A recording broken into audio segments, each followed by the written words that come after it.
যে মাদ্রাসাকে রক্ত ঘামানো পয়সা দিয়ে আজকে প্রতিষ্ঠানকে আপনারা দাঁড় করালেন, আজকে এই দৃশ্য দেখে আপনাদের ভালো লাগছে না? লাগছে না?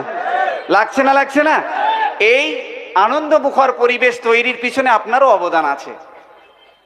আল্লাহ রসুল বলেছেন, আহলুল কোরআন আহলুল্লাহ, যারা কোরআনওয়ালা, কোরআনের পরিবার যারা, তারা আল্লাহর পরিবার।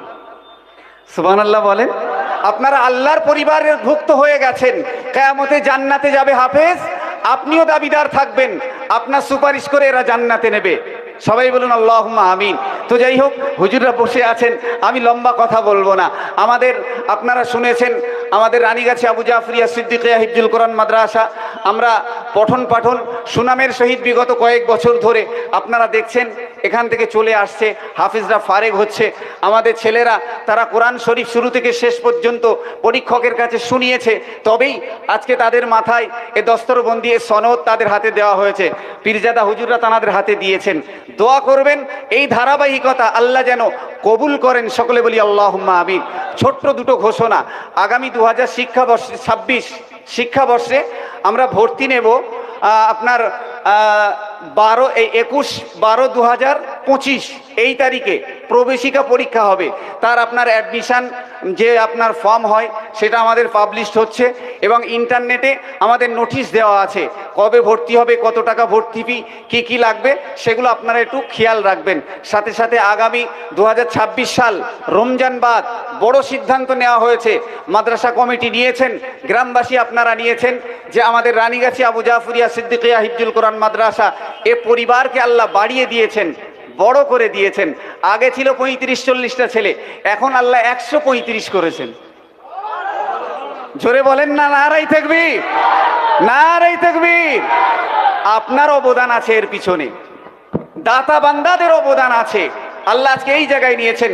তাই কমিটি গ্রামবাসী আমরা সিদ্ধান্ত নিয়েছি যে আগামী দিন 26 সাল থেকে, রমজানের পর থেকে আমরা মাওলানা বিভাগ ইনশাল্লাহ ওপেনিং করব। সে বিষয়ে সময় মতো নোটিশ হবে, সেখানে অ্যাডমিশন টেস্ট হবে, সেগুলো আপনারা ইন্টারনেটে ফলো রাখবেন, গ্রুপ আছে সেগুলো আপনারা খেয়াল করবেন, জানতে পারবেন। আরও একটা বড় সিদ্ধান্ত নেওয়া হয়েছে, আপনারা শুনে থাকবেন, যে সমস্ত বাংলাদেশে এখন পৃথিবীর আপনার বৃহত্তম যে দেশে সবথেকে হাফেজ বেশি, তার অন্যতম একটা বাংলাদেশ। সেখানকার উন্নত পঠন পাঠন আজকে বিশ্বকে পথ দেখাচ্ছে। সেখানকার বড় বড় জায়ান্ট স্মার্ট টিভির মাধ্যমে সেখানে পড়ানো হয়, মশ করানো হয়।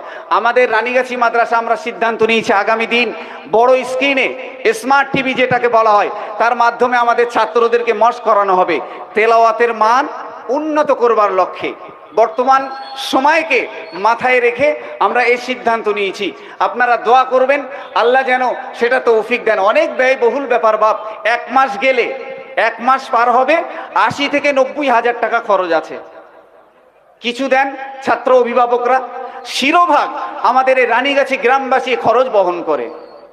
বলুন না সুবহানাল্লাহ, নারায়ে তাকবীর। এই রানীগাছি মানুষের উদার হস্তের দানে আজকে সম্মানে সগর্বে দাঁড়িয়ে রয়েছে এই মাদ্রাসা। আপনারা দোয়া করবেন এই খরচ যেন আল্লাহ আমাদের উপর থেকে আসান করে দেন। সাথে সাথে আরও স্ক্রিন টিভির কথা যেটা বললাম, জায়ান্ট স্ক্রিনের কথা, সেটাও একটা ব্যয়বহুল ব্যাপার। হুজুররা রয়েছেন, নইলে হয়তো আমি এই টিভির দামটা এখান থেকে তুলে নিতাম। হুজুরদের কাছে পরবর্তীতে যারা কথা বলবেন সেগুলো আপনাদের কাছে একটু যাতে আবেদন করে, আমি আবেদন রাখলাম। অনেক ব্যয়বহুল ব্যাপার, যেভাবে আপনারা পাশে আছেন, পাশে থাকবেন, আগামী দিন থাকবেন। আপনাদের দেওয়া অর্থদান কিয়ামতের দিন নাজাতের ওসিলা হবে, আল্লাহ যেন তাই করেন। সকলে বলি আল্লাহুম্মা আমিন। সর্বশেষ কথা, এই হাফেজগুলোর জন্য দোয়া করবেন, আল্লাহ যেন যে কোরআন দিয়েছেন ওটা যেন ছিনিয়ে না নেন। বলুন না আল্লাহুম্মা আমিন। আর যতগুলো মানুষ দেখছেন আজকে, এদের বাপ মা, এদের মা, এরা আজকে খুশি, এদের বাপ মায়ের মাথায় আল্লাহ কিয়ামতের দিন নূরের টুপি পরাবেন, দুনিয়ায় সম্মানিত হবে, আখিরাতেও সম্মানিত হবে। আর আমরা যারা এখনো এই পথে, দিনের পথে আমাদের সন্তানগুলো দিইনি, আল্লাহ যেন দিনী জ্ঞান অর্জনের জন্য সন্তানগুলোকে দিনের রাহে, দিনী এলেম চর্চার জন্য আল্লাহ দেওয়ার তৌফিক দেন। বলি আমিন।